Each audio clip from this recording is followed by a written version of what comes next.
తొమ్మిదవ అవతారం శ్రీకృష్ణ పరమాత్మ యొక్క అవతారం, పరిపూర్ణావతారము అంటారు. దశావతారాలలో నిజానికి చాలా గొప్ప అవతారంగా ప్రస్తుతింపబడినటువంటి అవతారం ఏది అంటే శ్రీకృష్ణావతారమే. ఎందుచేత అంటే అవతారములన్నీ ఒకెత్తైతే అవతారములన్నిటిలోకి గొప్పదిగా ఏది స్తుతింపబడుతుంది అంటే పరిపూర్ణావతారమే ప్రస్తుతి చేయబడుతుంది. ఎందుచేత అన్నదానికి నేను మీతో మొన్న మనవి చేశాను. పరిపూర్ణావతారమునందు సమస్తము కూడా లీనమవుతాయి. ఆ అవతారంలోకి అన్నీ కృష్ణ పరమాత్మలోకి వెళ్ళిపోతాయి. అందుకే అన్ని మాటలు విశ్వరూపం చూపిస్తాడు. అసలు కృష్ణ పరమాత్మ యొక్క ఆవిర్భావమే చాలా ఆశ్చర్యకరం. మిగిలిన అవతారాలలో పుట్టిన తరువాత లీలలుంటాయి, కానీ శ్రీకృష్ణ పరమాత్మ అవతారంలో అసలు ఆయన పుట్టడమే ఒక లీల. లీల అన్న మాటని కొంచెం జాగ్రత్తగా అర్థం చేసుకోవాలి. లీల అంటే కర్మ చేయడం వల్ల వచ్చినటువంటి ఫలితాన్ని అనుభవించడం కోసం వచ్చినటువంటి ఒక సంఘటన కాదు. పరమేశ్వరుడు తనంత తాను కల్పించుకుని లోకానికి ఒక పాఠం నేర్పడం కోసమని చేసినటువంటి క్రియ. అంటే మీకు నేను ఒక ఉదాహరణ చెప్పాలి అంటే, నేను ఇవాళ మీ ముందు ఇలా మెళ్ళో పూలదండ వేసుకుని కూర్చోవడానికి శాస్త్రంలో గతంలో నేను చేసిన కర్మ ఏదో ఫలితంగా ఉంటుంది. కాబట్టి నాకు ఇవాళ ఈ విషయం మీద ప్రసంగించడానికి పరమేశ్వరుడు ఒక అధికారం ఇస్తాడు. అలా ఇప్పుడు కోటేశ్వరరావు గారు లీల చేశారండి అనకూడదు. లీల ఉండదు. గతంలో చేసుకున్న పాపపుణ్యములను బట్టి నేను ఇప్పుడు ఈ పని చేస్తున్నాను. నాకు ఏదో మోకాలు నిప్పెట్టింది అనుకోండి, గతంలో ఎప్పుడో ఏదో చేసిన పాపం ఉంది, దానికి పరమేశ్వరుడు ఇప్పుడు మోకాలు నిప్పెట్టేటట్టుగా చేసి ఆ పాపాన్ని తీసేస్తాడు. అంతేగాని నాకు మోకాలు నిప్పి రావడం లీల అనకూడదు. అవి నేను గతంలో చేసుకున్న కర్మల యొక్క ఫలితాలు. పాపము కానీ పుణ్యము కానీ అనుభవంలోకి వస్తుంది, సుఖ దుఃఖములుగా వస్తుంది. నేను పుట్టడం కర్మ. నేను ఒక మనుష్యునిగా పుట్టాను అంటే గత జన్మలో చేసుకున్న కర్మను అనుసరించి పరమేశ్వరుడు నాకు మనుష్య జన్మనిస్తాడు. భగవంతుడు పుట్టడం కర్మ కాదు, లీల. ఎందుచేత అంటే లోకోద్ధరణ కొరకు శరీరమును తీసుకోవలసిన అవసరం లేని పరమాత్మ శరీరాన్ని స్వీకరిస్తాడు. ఆయన కృష్ణ పరమాత్మ యొక్క జననమే ఒక లీల. ఎందుచేత అంటే రామావతారంలో ఆయన ఎక్కడ చతుర్భుజుడై శంఖచక్రగదా పద్మములతో కనపడలేదు పుట్టినప్పుడు. కానీ కృష్ణావతారంలో అలా కాదు. అసలు గర్భస్థమైనటువంటి కృష్ణ పరమాత్మని స్తోత్రం చేయడానికి దేవతలందరూ వెళ్ళారు. పైగా అసలు కృష్ణ పరమాత్మ పుడుతున్నాడన్న విషయం, ఆ 8వ గర్భానికి కంసుడు చచ్చిపోతాడన్న విషయం 8 గర్భాల ముందు లోక విదితం. కంసుడు అక్కర్లేని పనిని ఒకదాన్ని స్వీకరించాడు. దేవకీదేవికి వసుదేవుడితో వివాహమై వాళ్ళిద్దరూ బయలుదేరినప్పుడు తగుదునమ్మా అని చెల్లెలి మీద ప్రేమతో రథానికి సారథ్యం చేస్తానని పగ్గాలు పట్టుకుని బయలుదేరాడు. రథం వెళ్ళిపోతోంది. అశరీరవాణి పలికింది, ఒరే నువ్వు ఎంతో సంతోషంగా ఈమెని తీసుకెడుతున్నావు, కానీ ఈమె యొక్క కడుపున 8వ వాడుగా ఎవడు జన్మిస్తాడో వాడి చేతిలో నువ్వు మరణిస్తావు. అంటే అందరికీ తెలుసు 8వ గర్భంలో పుట్టేవాడే కంసుని మరణానికి కారకుడవుతాడు అని. అందుకే చెల్లెల్ని చంపైపోయాడు కూడా కంసుడు. సరే, కథ నడిచింది. తర్వాత 8వ గర్భం కదా అన్నాడు. ఆ మహానుభావుడు వసుదేవుడు ఆ కంసుణ్ణి కొంతవరకు ఉపశాంతి వహించేటట్టు చేశాడు. వెళ్ళారు. మొట్టమొదటి కొడుకు పుట్టాడు. బావా, మొదటి కొడుకు నన్ను చంపేవాడు కాదు కదా, 8వ కొడుకు కదా, మొదటి కొడుకుని చంపానన్న అపఖ్యాతి నాకెందుకు, 8వ వాడు పుట్టినప్పుడు తీసుకురా బావా, నువ్వు మాట తప్పేవాడివి కాదులే అన్నాడు. 1 2 3 4 5 6 బిడ్డల్ని ఇచ్చేశాడు. 7వ వాడు గర్భ సంకర్షణమై బలరాముడిగా పుట్టాడు. ఈ 6 పిల్లల్ని తిరిగి ఇచ్చిన తర్వాత నారదుడు వచ్చి, ఏమనుకుంటున్నావో పిచ్చివాడా, వీళ్ళందరూ దేవతాంశ సంభూతులే, నిన్ను చంపడానికి పుట్టిన వాళ్లే అన్నాడు. అయ్య బాబోయ్ అలాగా అన్నాడు. మళ్ళీ 6 పిల్లల్ని పిలిపించి చంపేశాడు. 7వ వాడు సంకర్షణుడై రోహిణీదేవికి జన్మించాడు. ఇక 8వ గర్భంలో పుట్టేటటువంటి వాడు తనని చంపేవాడే అన్న విషయం కంసుడికి అతి విశ్వసనీయంగా తెలుసు. కాబట్టి అది భగవదంశ అన్న విషయం కూడా స్పష్టంగా తెలుసు. ఎందుకంటే నిన్ను చంపడానికి శ్రీమన్నారాయణుడే ఆవిర్భవిస్తున్నాడు అని నారద మహర్షి చెప్పేశారు. కాబట్టి రాక్షసుడైన కంసుడు ఎంత జాగ్రత్త తీసుకున్నాడంటే, రాక్షసత్వము అన్న మాటకు అర్థం ఏమిటో అక్కడ అర్థమవుతుంది. అసలు అంత జాగ్రత్త తీసుకున్నాడు. లోపల సూతికా గృహం నిర్బంధం, దేవకీదేవిని స్వేచ్ఛగా ఉంచాడు. వసుదేవుడి కాళ్ళుకి చేతులకి బంధనాలు వేశాడు. ఎదురుగుండా భార్య ప్రసవం, ఆమె ఎంత బాధపడుతున్నా భర్త లేచి కనీసం గుక్కెడు మంచినీళ్లు కూడా ఇవ్వలేడు. కాబట్టి కాళ్ళకి చేతులకి బంధనాలు వేశాడు. అక్కడ నుంచి చూస్తే సూతికా గృహం ఇక్కడ వరకు కనపడాలి, అలా ఏర్పాటు చేశాడు. విచ్చుకత్తులు పట్టుకుని తిరుగుతూనే ఉండాలి. 8వ గర్భం పుట్టగానే ఏడుపు వినబడగానే పిల్లాన్ని చంపేయాలి. అది కూడా ఎంత భయంకరంగా చంపేవాడంటే పిల్లల కాళ్ళు పట్టుకుని గిరగిరా తిప్పి బండకేసి కొట్టేవాడు. కాబట్టి పిల్లవాడు ఏడవగానే నాకు తెలియాలి. అసలు పడుకునేవాడు కాదు, నిద్రపోయేవాడు కాదు, ఏది చేస్తున్నా సరే 8వ గర్భం వచ్చేస్తోంది అదే బెంగ. ఇంత బెంగ పెట్టుకున్నప్పుడు శ్రావణ మాసంలో అష్టమి తిథి నాడు అర్ధరాత్రి కటిక చీకట్లో కారాగారంలో లోకాలన్నింటినీ పరిపాలింపవలసినటువంటి పరమాత్మ, ఆయనకి తెలియదు ఎవడెంత జాగ్రత్త తీసుకున్నా ఆయన మాయయందు ఎవరు దాటి యువతలకి రాగలిగిన వాడు. మమ మాయా దురత్యయ అంటాడు. ఒక్కసారి ఆ మాయనంతటినీ కమ్మాడు. ఎక్కడి వాళ్ళక్కడ గాఢ నిద్రలోకి వెళ్ళిపోయారు. దేవకీ వసుదేవులు తప్ప ఎవ్వరూ లేరు. ఆఖరికి చిత్రం ఏమిటంటే దేవకీదేవి గర్భమునందున్నటువంటి శ్రీమన్నారాయణుణ్ణి 33 కోట్ల మంది దేవతలు చతుర్ముఖ బ్రహ్మగారితో కలిపి వచ్చి స్తోత్రం చేశారు. ఆయన పుట్టవలసిన సమయం ఆసన్నమైంది.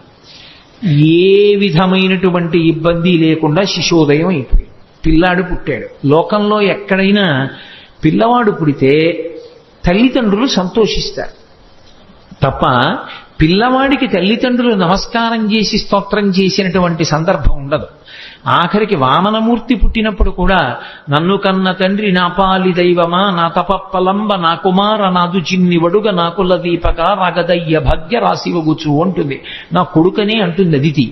కానీ శ్రీకృష్ణ పరమాత్మ యొక్క అవతారంలో మాత్రం పుడుతూనే ప్రాకృత శిశువుగా కనపడలేదు.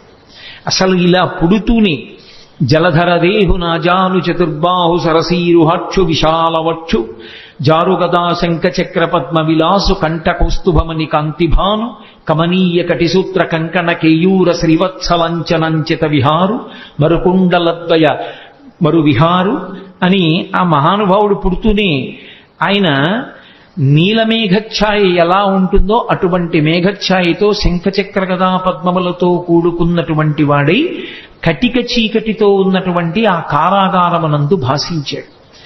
ఈ పిల్లవాడిని చూశాడు వసుదేవుడు, ఆశ్చర్యపోయాడు. ఇదేమిట్రా, సాక్షాత్ శ్రీమన్నారాయణుడు కొడుకుగా పుట్టాడు.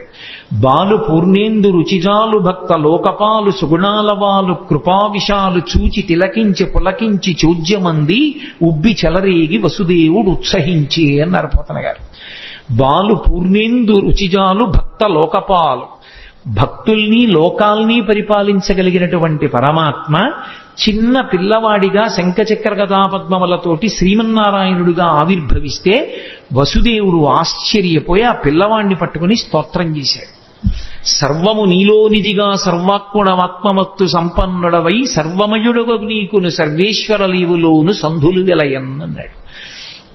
ఈశ్వర, ఈ సమస్తము నీ చేత నిండి నిబిడీకృతమైపోయింది.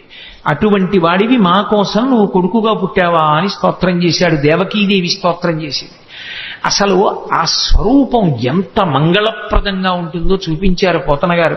జలధరదేహు అంటూ ప్రారంభించారు. జలధరదేహు అంటే మేఘము వంటి శరీరమున్నవాడు అని. మేఘమునకు 2 లక్షణాలు ఉంటాయి. ఒకటి కాంతి, ఒకటి చల్లతనం. ఆ నలుపు ఏదో బొగ్గు నలుపులా ఉండదు, దానిలో విశేషమైనటువంటి కాంతి ఉంటుంది.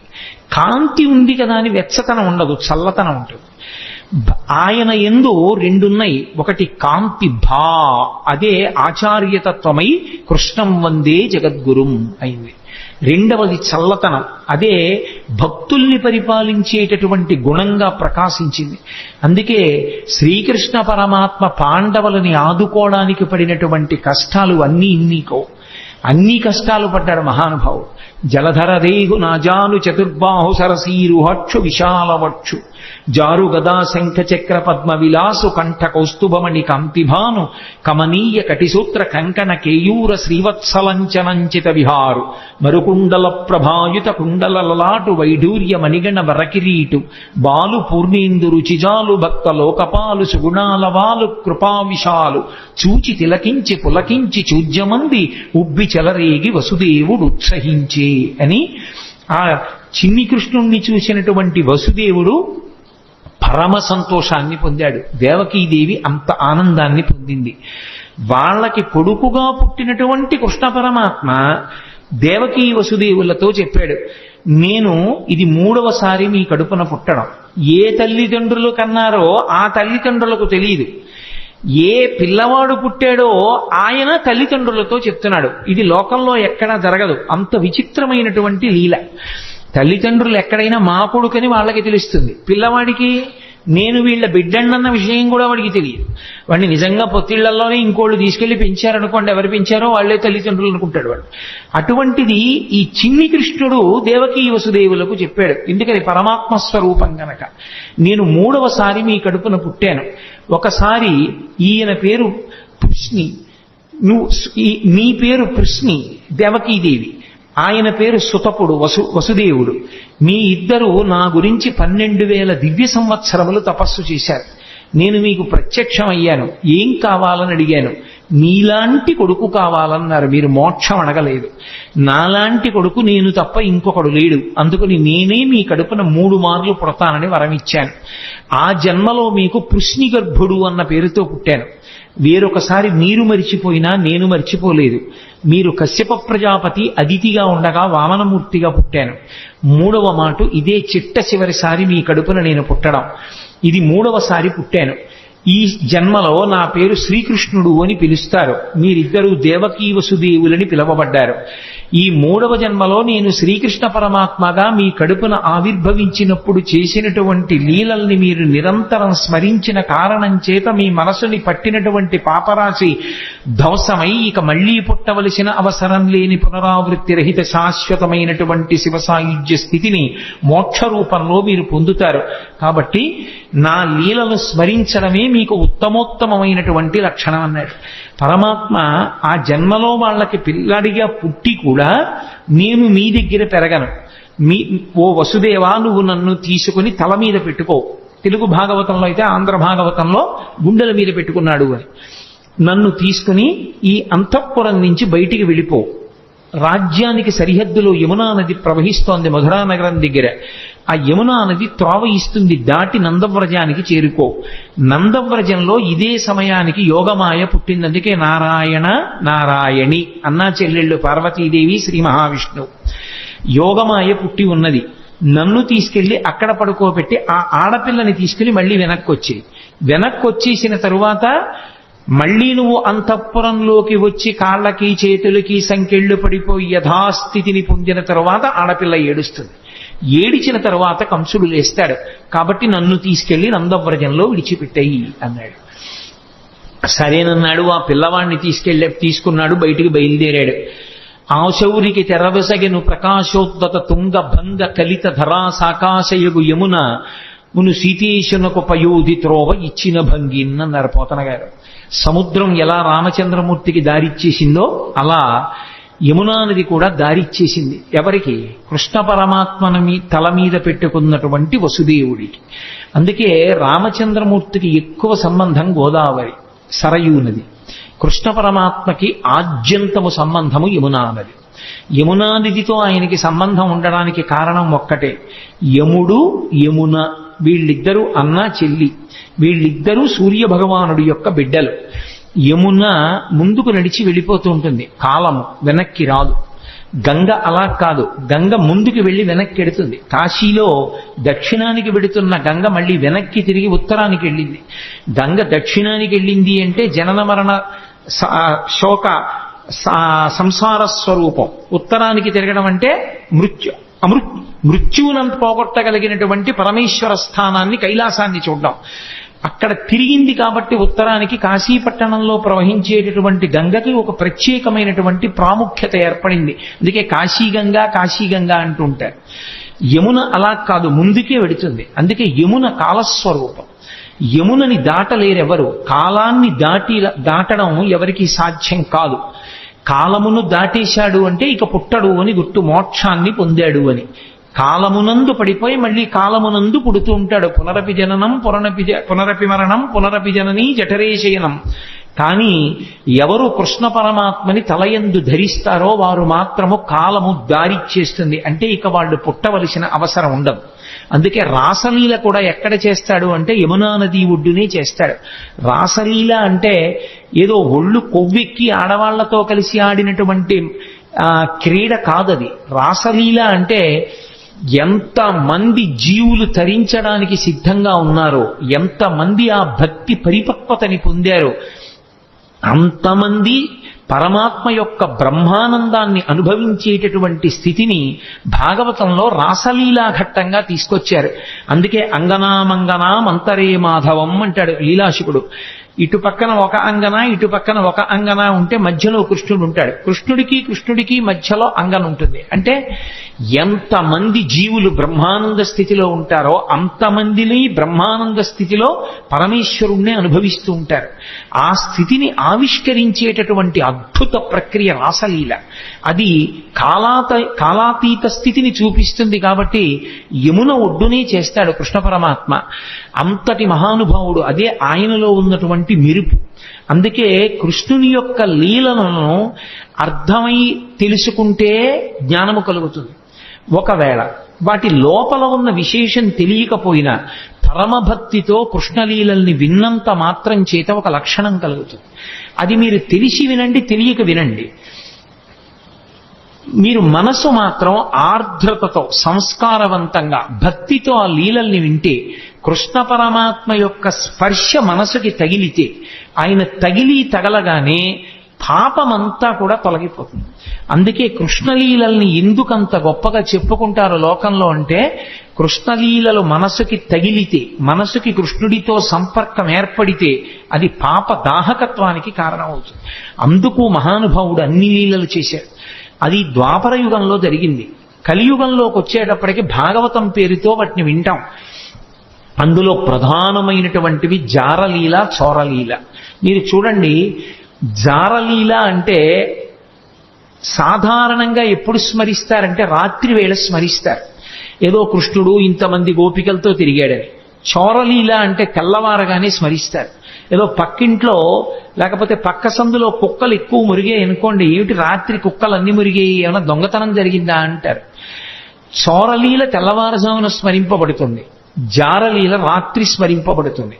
నిందాపూర్వకంగానైనా సరే కృష్ణుడు రాసలీల చేశాడు అని రాత్రి స్మరించిన, నిందాపూర్వకంగానైనా సరే కృష్ణుడు దొంగతనం చేశాడని ఉదయం వేళ స్మరించిన, రాబోయే కలియుగంలో జారత్వము, చోరత్వము ఈ రెండిటి గురించి ఎక్కువ మంది చదువుకుంటారు, ఎక్కువ మంది మాట్లాడుకుంటారు. తెల్లవారి లేచి పేపర్ తీస్తే ఏముంటుంది? ఎవడు ఎక్కువ ఎత్తుకుపోయాడు, ఎవడు చట్టాన్ని పాడు చేశాడు, ఈ విషయాలే ఉంటాయి. దొంగతనాలు కావేమిటి అవన్నీ? అవి చదువుకుంటే పాపం. కనీసం దాని మీద అనురక్తి కొద్దీ కృష్ణుడి యొక్క చోరలీల చెప్పుకుంటే, కృష్ణుడు చేసిన దొంగతనమని మాట్లాడినా సరే అది మోక్షానికి కారణం. రాత్రి జారలీల మాట్లాడుకుంటే కృష్ణుడు జారుడన్నా సరే ఆయనకేం బెంగలేదు. కానీ కృష్ణ అన్న మాట ఎత్తారు కాబట్టి అది పాపాన్ని దహింపచేస్తుంది. అందుకే అసలు ఆయన పేరే కృష్ణ. కృష్ణ అంటే నిరతిశయ ఆనంద స్వరూపుడు అని అర్థం.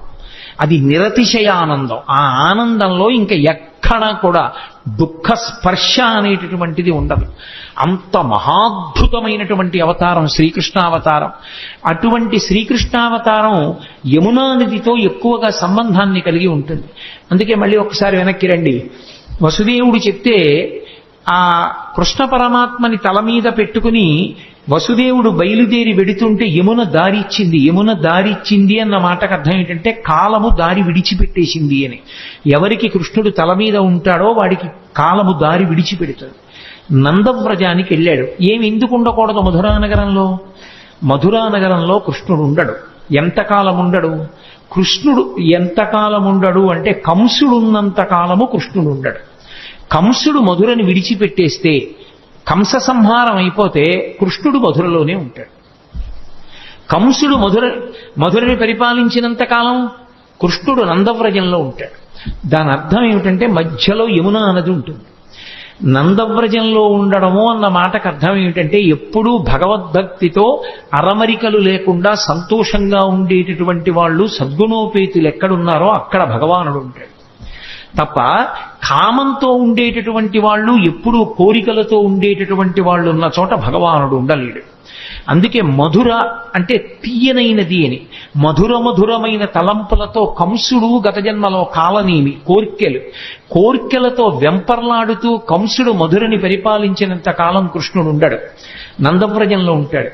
కంస సంహారం అయిపోతే అదే కృష్ణుడి చేతిలో కంసుడు మడిసిపోతే మధురా నగరంలో ఉండిపోతాడు. అప్పుడు ఆ మనసు పవిత్రం, కంసుడు లేని మనసు పవిత్రం. మీరు ఎక్కడ అన్వయించేయండి అంతే. అందుకే కాముడు ఉన్న చోట రాముడు ఉండడు అంటారు. కామకోటికి రామకోటికి తేడా ఏమి అని వారు పరమాచార్య స్వామి. కాబట్టి కాముడున్న చోట రాముడు ఉండలేడు, ఆయనకి చోటు ఉండదు అక్కడ. రాముడున్న చోట కాముడు ఉండే అవకాశం ఉండదు. భగవత్తత్వమునందు రమించే హృదయంలో కామానికి చోటు లేదు. భగవత్తత్వంలో రమించడానికి అవకాశం లేని చోట కాముడు మాత్రమే ఉండే అవకాశం ఉంటుంది. అందుకే కాముడు రాముడు, కృష్ణుడు కంసుడు, ఇవి రెండు ఎప్పుడు ఒకరుంటే రెండవ వారు ఉండరు. ఆఖరికి మాత్రం భగవంతుణ్ణి నమ్ముకున్న భక్తుడికి మాత్రం ఎప్పుడో అప్పుడు కంస సంహారమో కామ సంహారమో చేసి కృష్ణుడో రాముడో హృదయంలోకి వచ్చి నిలబడడం మాత్రం ఖాయం. ఆ భక్తి మాత్రం ఉండాలి. అందుకే నందవ్రజంలో పడుకోబెట్టి మళ్ళీ ఆడపిల్లని తీసుకుని ఈవలి వీపుకి వచ్చి లోపలికి వెళ్ళి ఆడపిల్లని తీసుకుని దేవకీదేవి పక్కన పడుకోబెట్టి వచ్చి కూర్చున్నటువంటి వసుదేవునికి బంధనములు మాత్రం పడలేదు. మళ్లీ తలుపులు వేసేసుకున్నాయి, గొలుసులు పడిపోయాయి, తాళాలు పడిపోయాయి, అన్నీ పడిపోయాయి, అందరూ నిద్రపోతున్నారు. సంకెళ్ళు పట్టుకోలే. అవెందుకు పట్టుకో అంటే పదముల సంఖ్యలు నిడుకుని మదితలచుచు సూరసుతుడు ముందరు ఓలెన్ కుదురుకొను రీతి దేహమున కదిలించుచు నూరకుండే గురువరతంబున్న నరపోతన గారు. ఈసారి బంధనాలు ఆయనే వేసుకున్నాడు వసుదేవుడు, అవి తగులుకోలేదు. దాని అర్థం ఏమిటంటే ఒక్కసారి శ్రీకృష్ణ పరమాత్మని శిరస్సునందు ధరించిన తరువాత, ఆ జ్ఞానం ఆవిర్భవించిన తరువాత సంసారమునందున్నట్టుంటాడు తప్ప ఇక సంసారమునందు లేనివాడు. అందుకే ఇక బంధనములు మాత్రం తగులుకో వసుదేవుడికి. బంధనములను తాను తగిలించుకున్నాడు అంటే సంసారమునందున్నవాడిలా ఉంటాడు. అందుకే అసలు కృష్ణ పరమాత్మ యొక్క జననమే గొప్ప లీల. అసలు కృష్ణ పరమాత్మ యొక్క జననం అన్నది బాగా అర్థమైతే వేదాంత రహస్యములు చాలా అర్థమైపోతాయి. అసలు మనుష్య శరీరము, ఆత్మ, సత్యాసత్య వివేకము ఇవన్నీ కూడా బాగా అర్థమవడానికి అవకాశం ఇచ్చేది ఏది అంటే శ్రీకృష్ణ పరమాత్మ యొక్క జననమే. అందుకే దాన్ని పరిపూర్ణావతారం అని పిలవడానికి కారణం అదే. ఒకవేళ అలా ఏమీ అర్థం కాలేదనుకోండి, దాని వలన వచ్చిన నష్టం ఏమీ లేదు. కనీసం కృష్ణుడు పుట్టాడు, అలా పుట్టగలడు అని నమ్మి వినగలిగితే చాలు, అది రక్షిస్తుంది. కృష్ణుడు పుట్టాడు, పిల్ల ఏడిచింది, కంసుడు లేచాడు, పరిగెత్తుకెళ్ళాడు. అన్న శమింపుమన్న తగదల్లుడు కాటిది మెనకోడలవు మన్నన చేయు మన్న విను మానిని చంపుట రాచపాడి కాదన్న సుకీర్తివై మనగదన్న మహాత్ములు పోవుత్రోవు పోవన్న భవత్ సహోదరి కదన్న నిన్ను శరణంబు వేడదన్నని ఏడిచింది దేవకీదేవి. అన్న అన్న అన్న అని 10 మాటలు పిలిస్తే మనసు కరుగుతుందేమో అనుకుంది పిచ్చి తల్లి. అన్న శమింపుమన్న తగదల్లుడు కాటిది మెనకోడలవు మన్నన చేయు మన్న విను మానిని చంపుట రాచపాడి కాదన్న సుకీర్తివై మనగదన్న మహాత్ములు పోవుత్రోవ పోవన్న భవత్ సహోదరి కదన్న అని అన్ని మాటలు అన్నయా అన్నయా అన్నయా అని ఏడిచింది. అయినా బలవంతంగా పిల్ల కాళ్ళు పట్టుకుని లాగేసి గిరగిరా తిప్పి ఆ పిల్లని బండకేసి కొట్టబోయాడు. ఆ పిల్ల రాతికి తగలడం మానేసి ఆకాశంలోకి ఎగిరిపోయి పుష్ప మాలల చేత అలంకరింపబడి దేవతలందరూ ఆమెని సేవిస్తుండగా, ఓరి పిచ్చివాడా, నిన్ను చంపేవాడు నాతో కలిసి వేరొక చోట పుట్టాడు. పోని ఊరుకున్నాడా? ఇంకా పళ్ళు రాని పిల్లలు, పాలు తాగుతున్న పిల్లలు ఎక్కడెక్కడున్నారో వాళ్ళందరినీ చంపేయమన్నాడు. అక్కడ ప్రారంభమయ్యాయి కృష్ణలీలలు. అసలు శ్రీకృష్ణ పరమాత్మకి ఇంకా పాపం ఆయనకి అసలు అందుకే కన్నులు తెరవని కడుచిన్ని పాపడై దానివి చనుబాలు త్రాగి చంపే అన్నారు గోపకాంతలు ఆయన గురించి చెప్తూ. ఇంకా అసలు పుట్టినటువంటి పిల్లాడు, ఆయనకి కళ్ళు సరిగ్గా తెరవడం, తన కాలు చెయ్యి తను తీసుకోవడం కూడా రానట్టుగా ఉన్నటువంటి పిల్లవాడిని చంపడానికి వచ్చింది పూతన.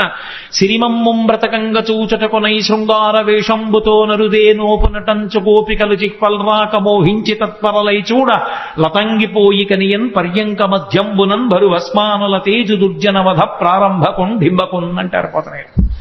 ఇంకా బూది కప్పిన నిప్పులా ఏమీ తెలియని వాళ్ళ పడుకొని ఉన్నటువంటి చిన్ని కృష్ణుణ్ణి చూసింది పూతన. లక్ష్మీదేవిలా వేషం కట్టింది చంపేస్తానని. తీరా లోపలికి వెళ్ళింది. ఎంత అందంగా ఉన్నాడు రాయి పిల్లాడనుకుంది. పరమాత్మ యొక్క అందం ఎవరినైనా మోహింపచేస్తుంది. ఎంత అందంగా ఉన్నాడురా అనుకుంది. అనుకుని, ఒరే పిల్లాడా, నీకోసమేరా నేను ఇంత వేషం కట్టాను, ఒక్క బొక్కడు పాలు తాగరా, నీ అందం ఏమిటో తెలుస్తుంది. ఎందుకని స్తన్యమునకు విషం పూసుకొని వచ్చింది. స్తన్యం చప్పరించాడో చచ్చిపోతాడు. అందుకని ఆ పిల్లవాడికి వద్దమ్మా వద్దమ్మా అని ఒక పక్క అరుస్తున్నారు యశోద, అక్కడే ఉన్నటువంటి బలరాముని తల్లిని.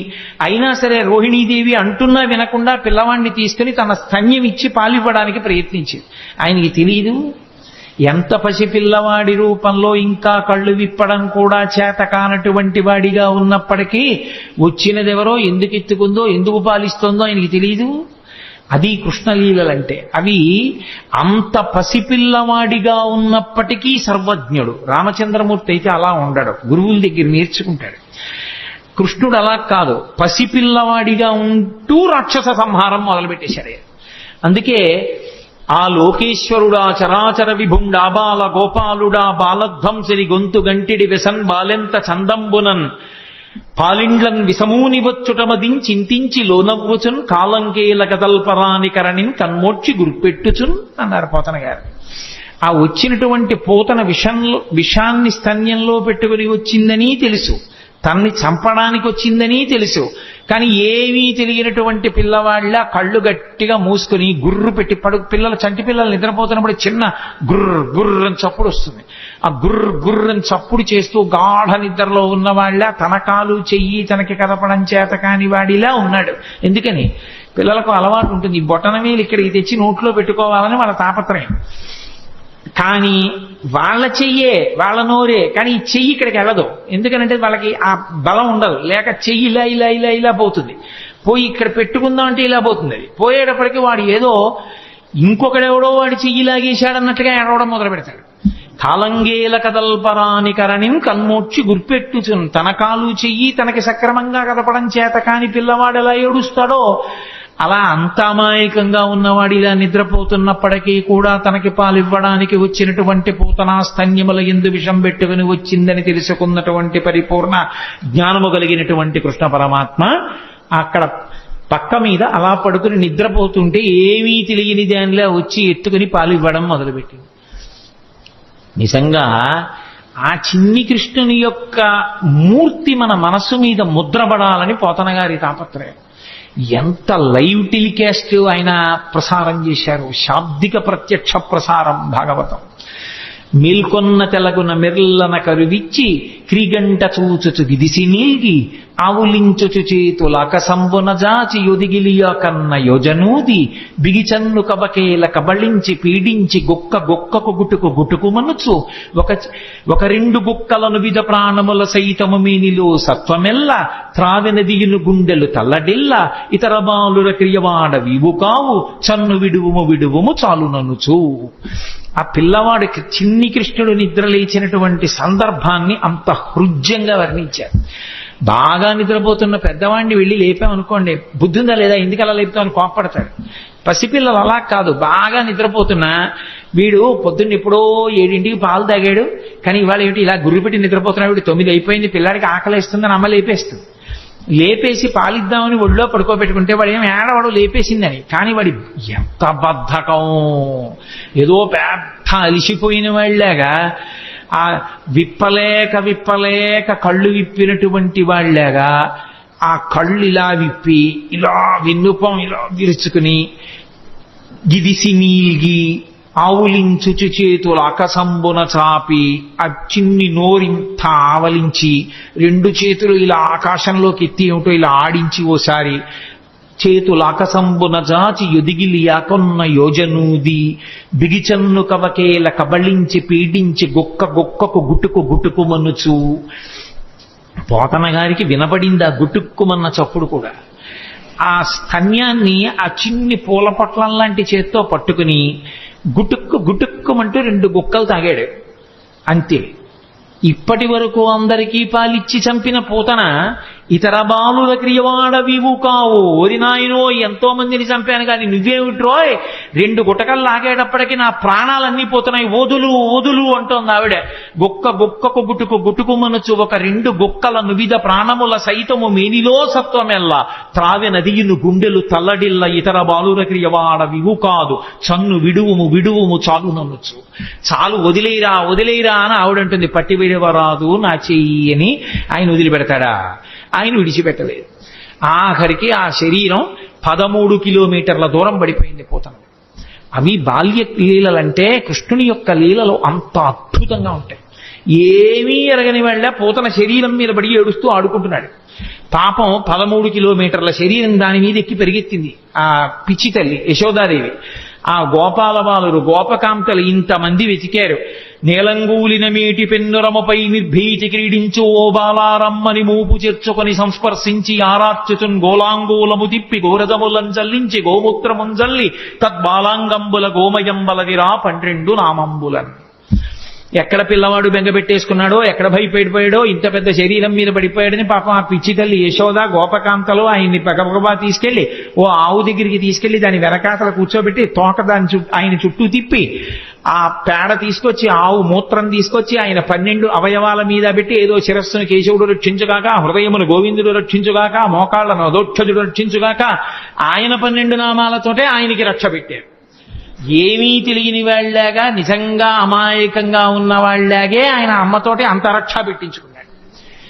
చిత్రం ఏమిటంటే 2 గుక్కలు తాగినందుకు గాను ఆ వసుదేవుడు మధురానగరం నుంచి తిరిగొస్తూ ఇంత పెద్ద శరీరం అడ్డంగా పడిపోయింది ఏమిటని పెద్ద కట్టె పుల్లలు ఇంధనాలు తీసుకొచ్చి దాని మీద పడేసి అగ్నిహోత్ర సంస్కారం చేసి వాసన వస్తుందని ఉత్తరీయ ముక్కుకు అడ్డం పెట్టుకుని వెళ్ళిపోతున్నారు.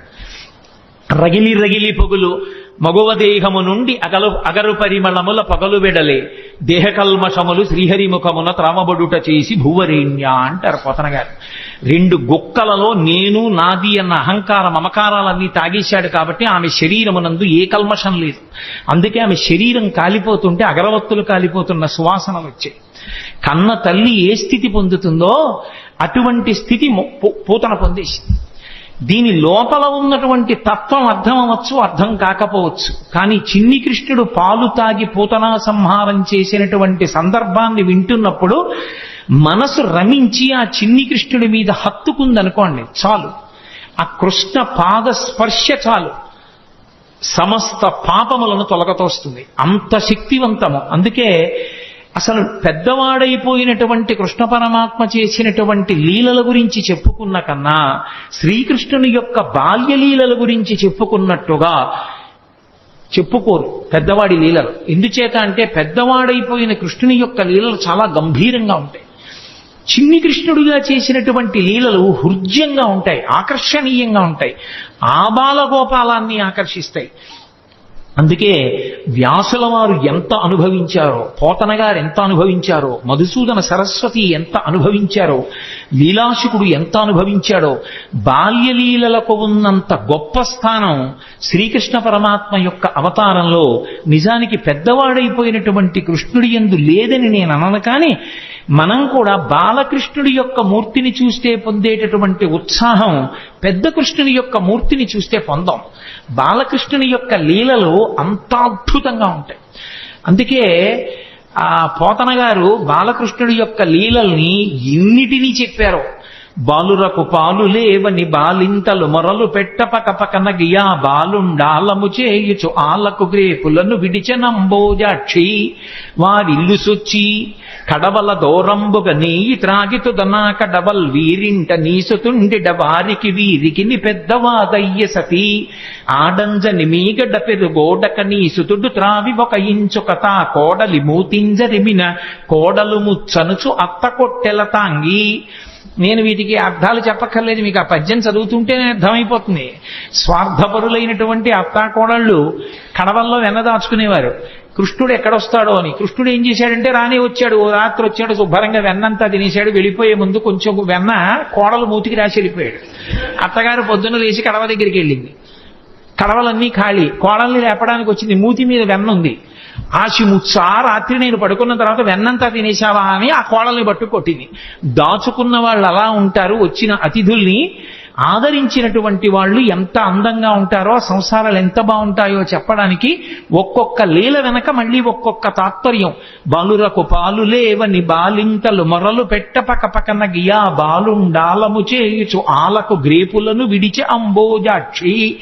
మా పిల్లలకి పాలు లేకుండా చేసేసాడమ్మా, సాయంకాలం అయ్యేటప్పటికి ఎక్కడి నుంచి వచ్చాడో దూడలన్నీ వదిలేశాడు, ఆవుల దగ్గర పాలన్నీ తాగేశాయి, మా పిల్లలు ఏడుస్తున్నారని కొంతమంది గోపకాంతలు వచ్చి చెప్పారు. ఎన్ని లీలలో పుట్టి పుట్టడు నేడు దొంగిలబోయి వారి ఇల్లు చొచ్చి తా ఉట్టి అందక పీటలు రోలు ప్రోవిడి ఎక్కి చేపెట్టజాలక కుండ కిందొక తూటొనరించి మీ పట్టి మీగడపాలు చెరలు పట్టి తాగెతలోదరి. దీనికి అర్థం చెప్పాలని నేను అనుకోవట్లా, అంటాను కానీ మళ్ళీ చెప్తుంటాను. కృష్ణుడు ఇంటికి వెళ్ళాడు, ఆ అత్తా కోడలు ఉట్టి దొరికితే తాగేస్తాడని చెప్పి ఉట్టి కింద ఉంటే ప్రమాదం అని చెప్పి పైన కట్టేశారు. తీసుకెళ్లేదో చిక్కంలో పెట్టి పైన కట్టారు. రానే వచ్చాడు, చూశాడు, ఓహో ఈ అత్తా కోడలు పైకి కట్టారా ఎలా అనుకున్నాడు. పీటలు రోళ్లు అన్ని తీసుకొచ్చాడు, అక్కడ వేసాడు, వాటి మీద ఎక్కాడు. ఇలా చెయ్యి పెడదామని చూశాడు, అందలేదు. పీటలు రోళ్లు వేసుకున్న అందనంత పైకి పెట్టేశారా, వీళ్ళ పని చెప్పాలనుకున్నాడు. ఓ రాయి ఒకటి తీసి కిందకి అన్నం పెట్టాడు. చక్కగా పైనుంచి కారిపోతోంది. హాయిగా అందరూ చీరలు పట్టి తాగారు, వెళ్ళిపోయారు. భాగవతం కాదు కానీ నాకు ఇది చెప్పినప్పుడల్లా జ్ఞాపకం వస్తూ ఉంటుంది. ఒక చోట ఒక అత్తా కోడలు అంతకన్నా చాలా తెలివైన వాడు. ఇలా వచ్చి ఎక్కడో ఉట్టి కట్టి పెట్టినా తాగేస్తున్నాడని వాళ్ళు ఏం చేశారంటే కుండ చుట్టూ గంటలు కట్టారు. వచ్చి ముట్టుకున్నాడో గంటలు మోగుతాయి, అప్పుడు పట్టుకోవచ్చు అనుకున్నాడు. ఆయన ఏం చేశాడు, పీట వేసుకున్నాడు, రోడ్లు వేసుకున్నాడు, పిల్లల్ని ఎక్కించాడు, ఆ వీపులు ఎక్కాడు, దగ్గరికి వెళ్ళాడు. ఎలా ముట్టుకోవడం, ముట్టుకుంటే గంటలు మోగుతాయి. చూశాడు పరాత్పరుడు, ఆయన శాసనానికి ఏది లొంగది. ఓ గంటలలారా మీరు మ్రోగకుడు అన్నాడు. అవి విన్నాయి. చక్కగా వెన్న తీశాడు, పిల్లలందరికీ పెట్టాడు. ముందు వాళ్ళకి పెడితే కానీ తను తిండవు. అందరికీ అందిందా, అందింది. ఇప్పుడు ఆఖరణ తను తీసుకుని ఇలా నోటి దగ్గర పెట్టుకున్నాడు, గంటల గనకన మోగి. అరే మిమ్మల్ని మోగద్దన్నాను కదా, ఎందుకు మోగారన్నాయి. ఏం చెప్పమంటావు పరమేశ్వర, వాళ్ళకి పెడితే ఊరుకున్నా, నువ్వు నోట్లో పెట్టుకుంటే నైవేద్యం అలవాటు గంట మోగడం, అందుకని మోగేశామన్నాయి. అలా ఎంతమంది ఎన్ని అనుభవించారో మహానుభావుడు. వేలుపుల్లటి నాకంటెను వేలుపు మరి ఎవ్వడనచు బికబకెన గిమా వేలుపుల్ల గోడపైనో హేలావతి నీత నూజుడింగిలి చేసన్. వచ్చిన పిల్లలకి అతిథులకి అన్నం పెట్టకుండా ఏమిటో బొమ్మలను అన్నీ పెట్టి నైవేద్యాలు అంటూ కూర్చుంటామేమిటి, నేనే పెద్ద పరమేశ్వరుండని చెప్పి ఆవిడ కళ్ళు మూసుకు ధ్యానం చేస్తుంటే చక్కెర పొంగలి అవి తినేసి మిగిలింది ఆ బొమ్మలకు రాసేసి వెళ్ళిపోయాడు. నాకన్నా వెళ్ళిపోవడం నేను తిన్నానులే చాలన్నాడు. కొడుకులు లేరని వకసతి వగవగ తన్ను మగనిగా గైకొనినన్ కొడుకులు కలిగెదర నిపై పడినాడిది వినువు శిశువు పనులే తల్లి అంటుంది ఇంకో గోపికి వచ్చి. ఏదో పాపం గోపబాలురందరూ ఆవుల్ని పట్టుకుని వెళ్ళిపోయారు. పెళ్ళై చాలా కాలం అయింది, ఈ అమ్మాయికి పిల్లలు పుట్టలేదని ఏదో మాట్లాడుకుంటున్నారు వాళ్ళు. ఎక్కడి నుంచి వచ్చాడో గబగబా వచ్చాడు. మీ ఆయన్ని నమ్ముకుంటే ఏం పిల్లలు పుడతారమ్మా, నన్ను నమ్ముకోనా ఆవిడ మీద పడ్డాడు. అది వచ్చి చెప్పింది ఓ గోపకాంత. అది ధూర్త చేష్టితంగా కనిపిస్తుంది వినడానికి, కానీ అది ధూర్త చేష్టితం కాదు. పుట్టు గొడ్రాళ్లకు బిడ్డలిచే గోవిందుడే అని భక్తి కలిగి ఉంటే నా యందు అమ్మా నీ గర్భదోషాన్ని తొలగించి నీకు సంతానం ఇస్తాను అని దాని అర్థం. కాబట్టి చేబంతి తప్పెపడనని ప్రాబల్యము తోడ వచ్చి భవనము వెనుకన్ మా పట్టి జలకమాటగ మీ బిడ్డడు వలువ తెచ్చెనల తొకతగునే అంటుంది ఓ గోపికొచ్చి. పడతి నీ బిడ్డడు మా కడవలలో నున్న మంచి కాగిన పాల పడచులకు ఓసి చిక్కిన కడబల్లపో నడిచ యాజ్ఞ కలదో లేదో అంటుంది ఇంకో గోపిక వచ్చి. ఎంతమంది ఎన్ని చాడీలు చెప్పారో. ఇన్ని చెప్తే ఆ యశోదంది అన్య మెరుగడుతన ఎంత ఆడుచుండు మంచి వాడితడెగ్గులు మనరమ్మ రామలారత్రిలోకాభిరామలార అంది. ఎందుకమ్మా అని మాట్లాంటారు, మా పిల్లాడు ఎప్పుడు గుమ్మం దాటి వెళ్ళనివాడు అంటుంది. అంటే ఇప్పుడు నేను భాగవతం అంతా నేను ఎక్కడ చెప్పను, మీరందరూ విన్నవాళ్ళే. ఒక్కొక్క లీల వెనక మళ్ళీ ఎంతో పరమార్థం ఉంటుంది. ఆ పరమార్థం అర్థమైనా అర్థం అవ్వకపోయినా ఇప్పుడు నేను లీల ఒకటి చెప్తుంటే మీ అందరూ పక్కున నవ్వారు. పక్కున నవ్వారంటే మీ మనసుని స్పృశించిందా లేదా ఆ లీల? ఆ చిన్ని కృష్ణుని యొక్క పాదం తగిలింది, ఆయన మనసులోకి వెళ్ళాడు. ఆయన మనసులోకి ప్రవేశించిన ఉత్తర క్షణంలో పాపం ధ్వంసం అవుతుంది. అందుకోసం భాగవత శ్రవణం చేస్తారు. అందుకే భాగవతం సప్తాహంగా వింటూ ఉంటారు. భాగవతం సప్తాహంగా వినడానికి కారణం ఏమిటి అంటే 7 రోజులుగా వినడానికి కారణం 8 రోజు వినకూడదని కాదు. ఎవరు ఎంతకాలం బ్రతికినా బ్రతికేది 7 రోజులే. 70 ఏళ్ళు ఉండనివ్వండి, 80 ఏళ్ళు ఉండనివ్వండి, 100 ఏళ్ళు ఉండనివ్వండి. ఆది సోమ మంగ బుధ గురు శుక్ర శని తప్ప బతకడానికి 8వ రోజు లేదు, చావడానికి 8వ రోజు లేదు. ఉండేది 7 రోజులే. కాబట్టి ఆ 7 రోజులు భాగవత శ్రవణం చెయ్యవలసిందే. భాగవత శ్రవణం చేస్తే పరమేశ్వరుని యొక్క అవతార కథలు, కృష్ణ పరమాత్మ యొక్క కథలు వింటే పాపరాశి ధ్వంసం అవుతుంది. కాబట్టి ఆ పాపరాశి ధ్వంసం అవడానికి మార్గం శ్రీకృష్ణ పరమాత్మ యొక్క లీలలు వినడమే. కాబట్టి భాగవత శ్రవణం చేస్తూ ఉంటారు. ఎంతమంది పెద్దలు ఎన్ని రీతులు అనుభవించారో మహానుభావుడు. నేను మీకు తెలుసు, నేను తరచుగా అంటూ ఉంటాను, శ్రీకృష్ణ కర్ణ ఎప్పుడు చదివిందో నేను ఈ భాగవతం శ్రీకృష్ణ కర్ణామృతం ఇవన్నీ ఎప్పుడో ఏదో సభలో అంటుంటాను, కానీ ఎన్నాళ్ళు అయిందో నేను అసలు ఆ పుస్తకాలు ముట్టుకుని చదివి. ఇక్కడ ఏదో కృష్ణావతారం అని ఇవాళ పరమేశ్వరుడు జ్ఞాపకానికి తెస్తున్నాడు కాబట్టి ఆ పద్యాలు చేస్తున్నాను అంతేగాని శ్రీకృష్ణ కర్ణామృతంలో ఆ కృష్ణ పరమాత్మ యొక్క లీలలు ఎంత అద్భుతంగా ఆవిష్కరిస్తాడో. ఓ చోట అంటాడు లీలాశకుడు, ఏదో ఒక గోపకాంత చాలా కాలం అయిపోయింది, ఎవరింట్లోనూ చిక్కపట్టలేదు ఈ కృష్ణుడు, వస్తున్నాడు వెన్నెత్తుకుపోతున్నాడు, ఎలా అయినా పట్టుకోవాలి. యశోద మా అబ్బాయి అలాంటి తప్పులు చేయడం మాని కదా అంటోంది. రెడ్ హ్యాండెడ్ గా పట్టుకున్నాడంటారే, అలా వెన్న చేత్తో ఉన్న కృష్ణుడిని పట్టుకోవాలనుకో అని కావాలని కడవ తీసుకెళ్లి గుమ్మం దగ్గర పెట్టి వస్తాడుగా. భలే దొరికేర్రా వీళ్ళు ఎవరో అనుకుంటాడు. వస్తాడు, తను తలుపు చాటును నించుంది, పట్టుకుంటాను ఈసారి. ఈ ఉత్తి చేత్తో ఉంటే మళ్ళీ అమ్మో ఏం దబాయిస్తాడో, కొంచెం నోటికి కూడా పూసుకున్నాక పట్టుకుంటాననుకో. తలుపు చాటున నుంచి చూస్తోందో వచ్చేసాడు. వచ్చేస్తే తెలిసిపోతుంది. అదేంటి ఏదో చిరుమువ్వ గజ్జెలు చిన్ని కృష్ణ నిన్ను నే కోరి కొలుతూ అన్నట్లుగా ఆ గజ్జెలు పెట్టుకుని వస్తాడు చప్పుడు చేసుకుంటూ. వచ్చి వెనకాల పిల్లలందరూ వస్తారు.